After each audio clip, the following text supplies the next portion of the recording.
नमस्कार, मैं हूं अतुल तिवारी आक्रोश और आप मेरे साथ जुड़े हैं द मीडिया वॉइस के मंच पर। चुनावी संवाद की यात्रा को आगे बढ़ाते हुए हम इस वक्त मौजूद हैं कानपुर महानगर की महाराजपुर विधानसभा में।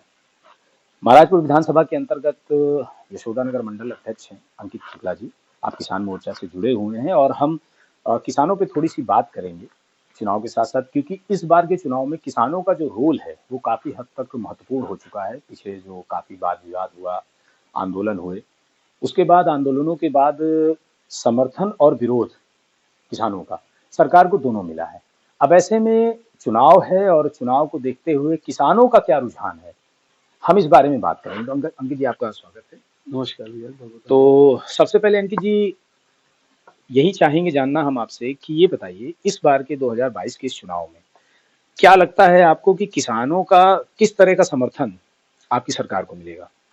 देखिए, इस बार 2022 के विधानसभा चुनाव में उत्तर प्रदेश के अंदर माननीय योगी आदित्यनाथ जी के नेतृत्व में हम चुनाव लड़ने जा रहे हैं और लगभग बिगुल फूँक चुका है, चुनाव सर पर हैं और जैसा कि अच्छे से समझ में आ रहा है, दिखाई भी दे रहा है कि संपूर्ण उत्तर प्रदेश के अंदर जितना भी कृषक वर्ग है, वो बहुतायत में पूरे जोर और शोर के साथ में हमारी पार्टी के साथ कंधे से कंधा मिलाकर के चल रहा है और कहीं न कहीं हमारे विजय लक्ष्य को प्राप्त करने में ये बताइए कि जो अभी पिछले दिनों जो आंदोलन हुए हैं दिल्ली में और पूरे देश में फैला आंदोलन, को किसान आंदोलन कृषि कानूनों को लेकर के, क्या उस आंदोलन, चूंकि आंदोलन है तो जाहिर सी बात है सत्ता का विरोध होता है, सीधे सीधे उसके नियमों, जो आप नियम लेके आए थे उन नियमों का विरोध था।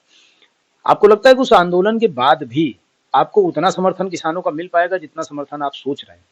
निश्चित तौर पर देखिए, मैं आपको एक बात बताना चाहूँगा कि जिस समय कृषि बिल आया है, तो उस समय भी तमाम अधिकांश मतलब आप समझिए कि पूरे भारतवर्ष का जितना कृषक वर्ग था, वो हमारे साथ में कंधे से कंधा मिलाकर के खड़ा था।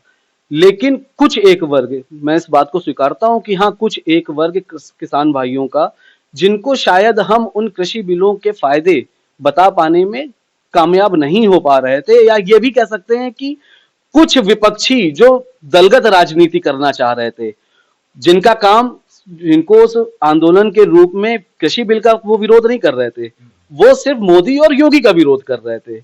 उस विरोध के अंतर्गत उन्होंने कुछ किसान भाइयों को बहला करके, बरगला करके और उनको कृषि बिल के विरोध में खड़ा किया। लेकिन जब आज कृषि तीनों बिल जिनका विरोध हो रहा था, जिनको आप जैसा कि आप कह रहे हैं, तो अगर वो विरोध हो रहा था तो तीनों बिल वापस हो चुके हैं। तो आज की तारीख में कोई विरोध नहीं है। अधिकांश किसान जो पहले समर्थन में हमारे साथ में खड़ा था, वो आज भी है, और जो विरोध कर रहे थे बिल वापस होने के बाद में, आज हमको भी उनका भी समर्थन प्राप्त हो रहा है और इन सारे समर्थनों के साथ में हम 300 प्लस की सरकार बनाने जा रहे हैं। अभी आपने कहा कि कुछ किसान, तो मुझे लगता है शायद वो संख्या बहुत बड़ी थी जो विरोध हुआ था उसका, किसानों का। और चूंकि मोदी जी ने स्वयं भी शायद बैकफुट पे आए हैं, एक तरह से देखा जाए, उन्होंने इस बात को स्वीकार किया कि, तो यहाँ पे एक छोटी सी बात ये है कि आप समझा पाने में, उन कृषि कानूनों को समझा पाने में विफल मानेंगे या वो समझ नहीं पाए? देखिए, एक बात ये बोलूंगा, जैसे अभी आपने एक शब्द बोला कि मोदी जी बैकफुट में आए। मोदी जी बैकफुट में नहीं आए। देखिए, ये हमारे देश का सौभाग्य है कि हमको एक ऐसा शीर्ष नेतृत्व मिला है कि जिसने संपूर्ण भारतवर्ष के तमाम जितने भी हमारे कृषक भाई हैं, उनको सबको साथ में लेकर के उनकी समृद्धि और उनके आगे भविष्य की चिंता करते हुए एक बिल लाए। आज अगर कुछ लोग, कुछ एक वर्ग, जैसा आप भी बोल रहे हैं कि हाँ कुछ वर्ग नाराज था, मैं मान रहा हूं कि हाँ नाराज था, लेकिन अगर वो चाहते तो कृषि बिल नहीं वापस लेते। लेकिन उस सबको मैनेज करते हुए, सबकी नाराजगियों को दूर करते हुए उन्होंने अपना बिल वापस लिया। ये वाला कदम कहीं ऐसा तो नहीं है इसी चुनाव को लेकर के ऐसा कदम उठाना पड़ा? नहीं, आप ऐसा कुछ नहीं है। चुनाव, देखिए चुनाव आते जाते रहते हैं, लेकिन देश हित में जहां बात आती है तो वहां पर चुनाव से हट करके भी बहुत सारे निर्णय लेने पड़ते हैं। एक बहुत बड़ा सवाल है उत्तर प्रदेश के इस चुनाव में इस बार आया है, और वो ये है कि सड़कों पे घूमने वाले गौवंश, इन गौवंशों की वजह से कई बार ऐसी खबरें आती हैं मीडिया में कि किसान सर्दी भरी रातों में, कड़कड़ाती ठंड में भी अपने खेत की फसल को इन जानवरों से, यानी गौवंशों से बचाने के लिए मजबूर है और वो पूरी रात वहीं खेतों के किनारे काट देता है।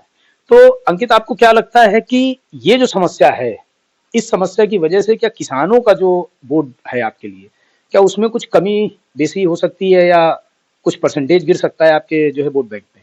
नहीं, बिल्कुल नहीं, इस बात को मैं आपकी नहीं मानूँगा, क्योंकि हमारे माननीय मुख्यमंत्री जी योगी आदित्यनाथ जी, जो स्वयं एक बहुत बड़े गौवंश प्रेमी रहे हैं, और उन्होंने सरकार बनने के बाद में प्रत्येक जनपद में इन गौवंशों के लिए, जो कि सड़क पे आवारा घूम रहे थे, इनके पालन के लिए गौ संरक्षण केंद्रों का निर्माण करवाया है। इसके लिए अलग से बजट का प्रावधान रखा गया। इसके अलावा सरकार ने एक बेसहारा जानवरों के लिए एक स्कीम और निकाली है, जिसके तहत कि एक अन्ना या एक गौवंश का जो भी किसान भाई पालन करेंगे, उनको 900 रुपए महीना यानी 30 रुपए ये जो 900 रुपए वाला आप बता रहे हैं, अभी मैं रोकूंगा आपको। आपने जिस योजना की बात की, क्या ये वो योजना गांव में या शहरी क्षेत्रों से जुड़े हुए किसानों तक पहुंच पा रही है? बिल्कुल पहुंच पा रही है, और उनका जो है हर 3 त्रैमासिक जो है जो पैसा है उनके खाते में सीधा पहुंचाया जा रहा है।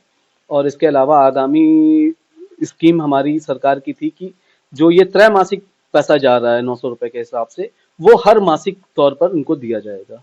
तो अगर आप ये मान कह रहे हैं कि ये योजना पहुंच रही है और योजना पे काम हो रहा, तो फिर ये जो संख्या बल है, संख्या है इन जानवरों की, वो घटने घटने की बजाय बढ़ती क्यों जा रही है? देखिए, एक चीज़ मैं आपको और बताना चाहूँगा कि गौवंश ये कहीं और से नहीं आ रहे हैं।